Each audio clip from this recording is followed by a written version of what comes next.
Hello everyone, and you can see two big boxes here today, and that's because today I'll be doing an unboxing and an initial impression of this. This is the Sonoma M1. Now this is an old amplifier and headphone set. It's an electrostat, and this is something from the, I think, 2017, 2018. You can see this is a bit old and crummy, the box. You know, it looks a bit crumpled to me, but I can just tell you that this headphone, during those times at 2018, it cost 5,000 USD, which is somewhat close to Susvara price. But that said, you know, I got it at a really good value of about 1,600 USD. So I'm excited to share with you guys the unboxing. Of course, secondhand, you know, it's not going to be very sexy. But also the initial impression, because I have not heard of this before, I have not seen what's inside the box. But I really just want to share with you guys this experience, because this is originally very expensive headphones, and I think it's worthy of taking a look at what's inside. The version today, the Bavaria, costs I remember the Bavaria costs something like 6,000 over USD with the amplifier. And the amplifier is the same M1 amplifier here. So the Sonoma M1 amplifier is the same one. If you buy this set, you actually save a lot of money, because if you bought a brand new Warwick, Bavaria, which is actually Sonoma acoustic, that set would have cost $6,000 or $2,000 for the headphone and $4,000 for the amp. And now I'm just getting this whole set here, including the amp, at just $1,600. This is really the high-end audio part of things. Things devaluate really quick, so if you can get a good deal, buy secondhand is a very good way to save money and enjoy the hobby itself. Okay, let's take a look. So I first take out the amp first. This amp is the big box here. Let me clear the table space a bit. And I just want to take out the amp first so that we can clear away this big box. Okay, this is the box. I remember Sonoma's box is quite impressive. Yup. Exactly what I think. Now I couldn't give you a top-down view, but let me give you a frontal view of this. Look at this box. The amplifier itself. It's a really impressive packaging. Let me take out the amplifier. I put it here. Let me see whether is there anything else in the box. The guy who sold me said that this is really good condition, and I really don't doubt him, because it looks like it's really as good as it gets for condition wise. Even the box, even though it's really old, I mean, if you had bought it like 3-4 years ago, this box is still in pretty nice condition, I guess. Oh, it's a bit sticky here. Oh, expected. Plastic. This is the Sonoma booklet. Let me see, did he give me the cables? He gave me the power unit. Whoa. Things are falling apart here. Yep. He have kept it a really long time in the storeroom. I can feel it. It's sticky as heck. Well, that's part and parcel of buying secondhand, I guess. But you know, if it works, it works, and I'm pretty fine with it. I mean, I don't really care. It's secondhand, man. But the packaging is still in like really good condition. So just a bit sticky there. I mean, I probably expect it to be sticky because of its, I guess, plastic that it uses. Now this is a switching power supply. I have no idea why it's wrapped in some plastic. Let me unwrap it. Maybe he just wants to keep the condition, or maybe it's just oh my, it's in really sticky condition. He probably kept somewhere. Yeah. How did he get it this way? Oh well, let's hope it works. Okay, and that is the power supply. The power supply right here, 24 volt, 3 amps, 2700 milliamps. So I think I can actually power it with almost anything. So not a big deal. Let me plug in the power.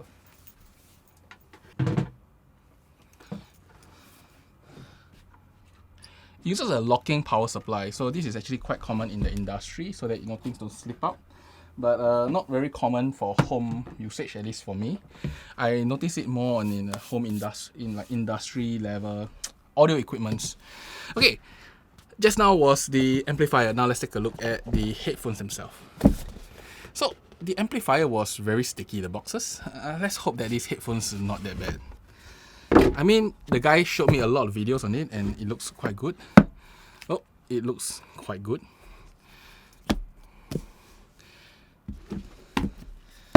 And then let me cable box below here.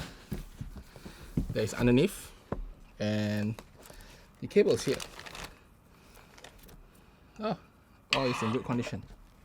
Okay, now I'm back. So you know, I just got the cable out of the box. It's here, and just taking a look at the headphones now. Now the headphones, well, pads wise, are pretty okay. Pretty okay for the pads. Now this guy here, on the other hand, is non-existent anymore. Well, second-hand item, cannot complain too much. Now let's see the adjustment itself. There is still good amount of adjustments. Okay, let's plug in and take a really quick listen. Okay, everything is on now. Okay, so this M here is digital and also analog. It takes digital and analog, as you can see behind here. You can see the back here. So you know, I'm just going to feed it digital signal. Now, just let you guys look at what this thing looks like first before we start off. I think overall the build quality of this M is superb. Let me pull the cable out first. Okay. Overall the build quality of this M is superb. You can see it is really nice. I mean, probably just a little bit old now, but if not, in superb condition. You know, a little bit staining here and there, which I think doesn't really matter too much. Expected of a second hand. And then you can see all the plugs behind. I mean, this guy has an internal DAC. It's actually meant to use with the DAC internally, but you also plug in analog sources. For today, I will do it with the DAC itself because I just want to hear how it sounds like.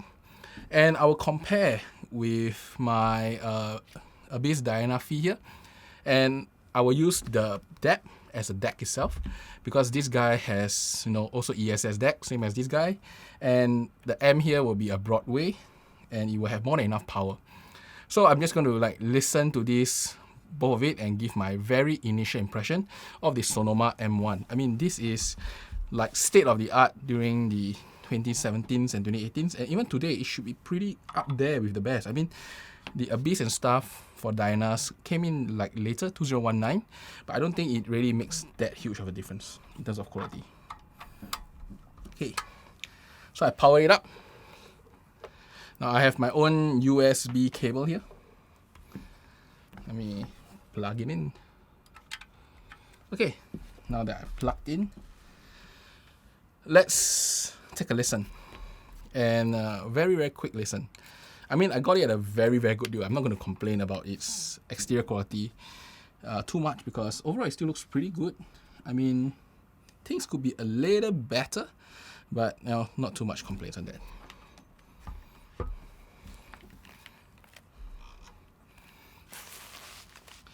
First, I have to say this is quite clampy. There's also a very interesting effect. So usually open bags, when you wear them, it feels open still. This one, when you wear it, it feels kind of like a semi-closed bag. So it amplifies the bass and decreases the ambient noise. It's a really weird experience. Like it's a silk can, but not actually silk. So let's try it out. Very nice air in the vocals. You probably can hear a little bit. It should not be too bad. I'll review the video later to see how much leakage there is for this headphone. Really nice vocals. I was listening to a song called Comet by my friend Ari Anjo. She has really nice, soft and airy vocals. On this, it's like natural airy. Very interesting experience. I really love it. I really love it for this song. Not much bass. I mean, this song doesn't have bass. It's a piano and her singing. Really good. Let's try another track.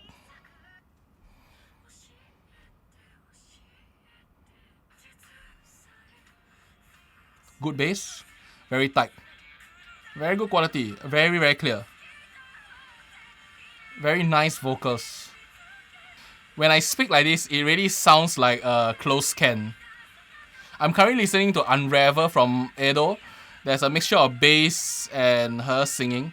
The bass isn't very strong. It's punchy, it's clean, but it's not like very strong. I'm not listening to Ultima. Now, Ultima has a chanting at the start. So this chant is like those in the church you hear. So I forgot what they call it. But it is very nice and it's like very natural, not overemphasized in any way, and still very light and good. Can hear a lot of small clicks. I don't know whether is it the recording or is it the amp. I'll try it later. Small clicks again.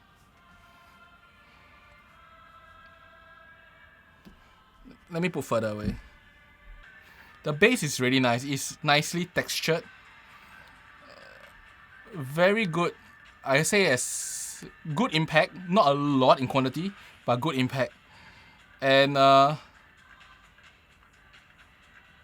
it has really nice, natural, organic sound to it. For the bass, the trumpets now. There's a low horn that will come in later. Let me hear. The low horn is in. It has a very nice texture to the horn. You can hear all the small little vibrations and stuff from the horn itself. That's actually quite rare. Positioning isn't that great though. I think that the positioning is decent only.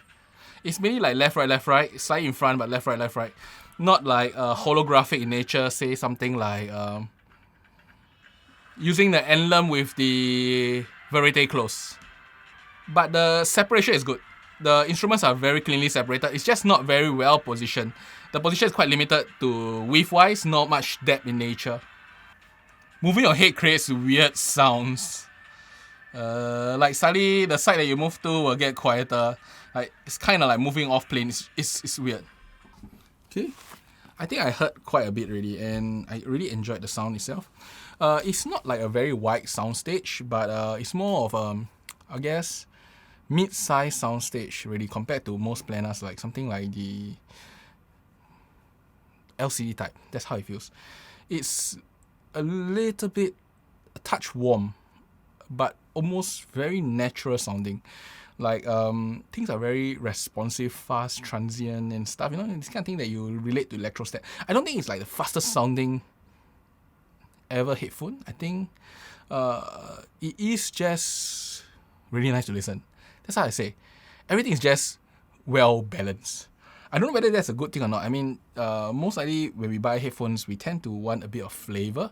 I mean, you can get the flavor through the analog in to get like tube flavor or more solid state DAC flavors. You can do the kind of flavoring.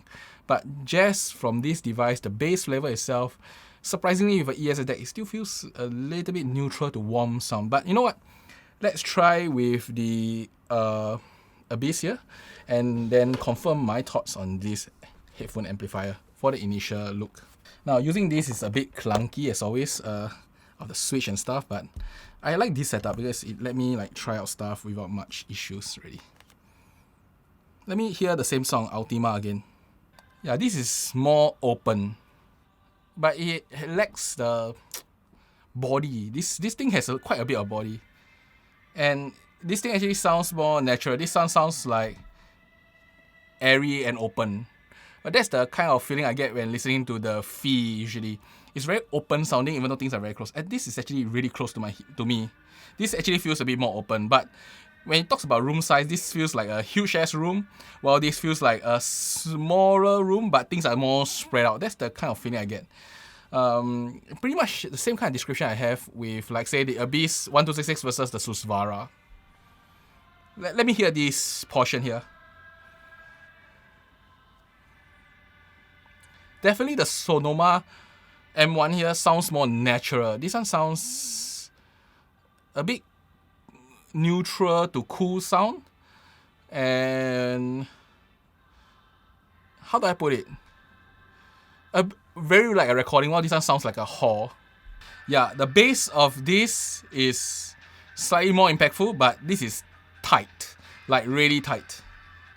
This has a lot of mids emphasis, while this one feels very neutral, like correct, while this one feels like the chanting and the mids are right in your face. Similar, I'm going to hear the horn that is going to blow later. The bass is more engaging here, even though it's not as tight. but it's like deeper, slightly more impactful, more engaging to me. Soundstage wise, as I said, this is like open and this is open but closed. This is like further away but restricted. Positioning feels about the same. This one has a lot more texture in the horn that is like blowing now. There's this very low horn that blows during this stage of the song. This Sonoma is better. You know what? Let's double confirm the difference in sound. The thing is that sound memory is very, very finicky and weak.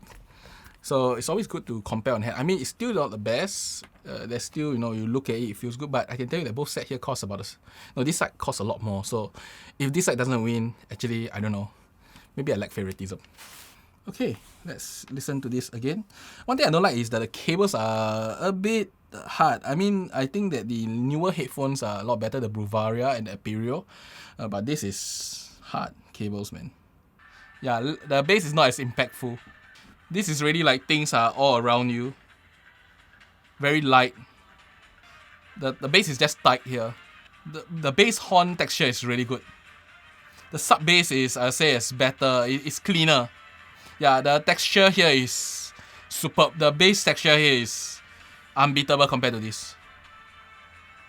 This headphone just sounds natural, like what you will feel like if you were to hear it in an orchestra, theater kind of feel. That feels like a really good recording in like open space. Very different feeling. Very clean for the bass texture itself. Very, very clean. I really quite like this. Separation is good. Things are very well separated. It's just not the most cleanest of positioning. Okay, so I think Ultima is quite a good listen. Now I want to listen to another song first, and that is let's hear I Really Want to Stay at Your Place. That is from Cyberpunk. Now that song has a lot of like bass and small little instruments that's always continuous playing, and then a very electronic voice. Let's hear it. And guitar. The guitar is like nice, very plucky and natural sounding. Sub bass is really nice and clean. Like one of the cleanest sub bass I ever heard from a headphone. Not very like impactful and strong, but really clean. The guitar is like really clear. Separation is very good. There's a guitar here, there's something playing here, another guitar or plucking instrument here, then there's bass, and then the singer here. Electronic sound all around. The positioning is not very good. It's like, it sounds like I know roughly here, but it's not like holographic. I think the VC Verite Close does it so much better. But overall it's still very separated. Like every instrument is clean and clear. So that is still a very good thing. Things just feel very balanced. Like something you can just sit back and relax and listen. Nothing feels off. It is quite magical if you ask me. Okay, I mean this is like an ultra balanced headphone setup here. Like really clean, really fast, everything is well separated. Just not the most well positioned or the biggest soundstage, but things are open, things are not crammed together, but just not like the best positioning in the world. Let's hear one more time the Abyss, same song. It sounds lighter here, the body here is like really good. This side is like light sound. A bit more light and airy. I mean, some people may think it's thin. The quantity of the bass is really still more. The clapping sound, there's this clapping that is happening. On the Sonoma, it feels very natural. This one feels like there's something off with this clapping. A bit unnatural sound. There's a guitar and an instrument here. I think on the Sonoma is clearer. Yeah. The impact on here is really more. It's just not as clean, not as defined, but it is like good. I mean, you can probably headbang to these headphones very well. Not to these headphones. The Sonoma is not for headbanging.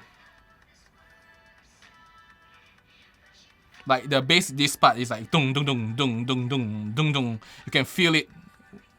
I mean, I'm not using the emblem here. If I use the emblem, this it will be even better, but it will be very lopsided, the competition.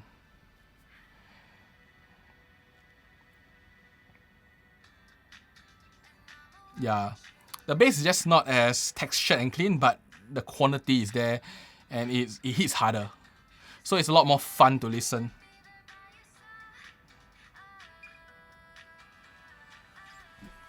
Let's try one more time. Continuing off where the song last stopped. Once I hear this, it always feels more laid back. This one feels like more energetic. But this one feels like more natural. Everything feels more correct.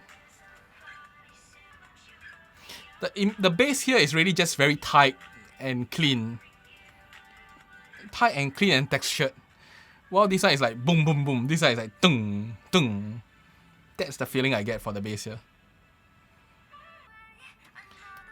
There's this really very organic part of the voice. It's like somebody singing in front of you kind of thing. If you don't compare, you won't feel it. Like this one is like somebody like performing open space. This one is like somebody is singing for you. That's really how I feel about the song. Really different feeling. Now let's try the last song here. There's Suzume, and I love it because it starts off with a very airy big sound and then followed by bass and everything. So this is the last song I will compare to for this comparison between the Sonoma M1 and the Abyss Diana Phi, for the first impression at least. There's something magical about this part with this headphone. Like very lush, smooth, warm sound. When she breathes, really magical part. The bass really don't slam hard here. I think the newer Bavaria would probably fix it. They say it has better bass response, but it still sounds really nice here. Doesn't lose too much of my other headphones. To be fair, the Diana is a hard-hitting headphone. Yeah, the vocals here is so nice, so smooth, so magical. There's this part that they start like chanting or something. On this, it's like really beautiful sound. Yeah, the background vocals are really nice on this headphone. There's a lot of treble level instrument, like small little bells and like chimes or something that's in the background. Very clear and clean on these headphones. This setup here. I did notice that during my Ultima listening, there was a lot of clicks. So I think it's the song, the recording has these smaller clicks. On this headphone setup here, it's like really obvious. I didn't notice it before on my other headphones. First time. Wow, but this does have magical vocals, man. Really magical vocals. I mean, I have to hear this one more time with my bass here to just make sure that it's not a new toy syndrome. The magic is different. This feels light, but it feels like the lack of body and smoothness. It's like this guy feels like warm, lush, smooth. Really the kind of superlative words that people like to use in the audio world.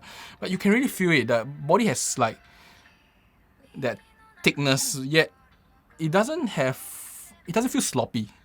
So it's the thickness but very smooth, yet still manage good amount of air. This just feels light and airy. So really not the usual electro stats where it's meant to be a bit light and airy and fast. This one feels correct. Yeah, this is the part where the chant and chorus come in. I think that it sounds a lot better here. I feel like this one really brings you in the music. This one just plays it out in a very nice, good way. And the bass here is better. It's like just harder, more enjoyable, more mood to it. This one just tells you that there's bass, it's good bass, but it's not as like feet tapping type. This is the part where there's a lot of treble bells. I think it does it a lot better. It's a lot clearer. There's some artificiality in sound here. As what I said before in one of my reviews, I think there's something not exactly right here for the Abyss. So if you're looking for a very neutral, airy sound, I think the Abyss does it better. But if you're just looking for the natural, thick, warm, lush, yet smooth sound and relatively, okay, I did say the soundstage isn't that big, but it still surrounds you. It's still bigger than the Abyss. Like the Abyss is just close but open. This is like just big and surround you, but it's not like super huge, not Susvara level. But I just feel that based on what I remember of Susvara and this, I think this one has a more lusher and warmer and smoother sound that I think Susvara can't even compare to. And even though like, I mean, I read some reviews that say that the details are not that much, but I feel that it's actually easier to spot details here than spot here. I mean, the small little sounds are really obvious on these headphones. So maybe for me at least, I'm picking up the details easier on this headphone than on the Abyss. So I'm more inclined to think that this headphone actually is very detailed. Overall, I think fantastic setup. I really love it. I mean, for 2,200 Sing dollars or 1,600 USD, this is totally worth it. I mean, the condition is good, except for, I mean, what happened here, right? But if not, I'm very impressed. I really love it. I will probably find a band to just make it more comfortable. But and that's about it for today. This is my first impression of the Sonoma M1, now also called Warwick. It's called Warwick Sonoma M1. So I hope you enjoy this first impression because I enjoyed the experience too. And I'll see you next time. Bye-bye.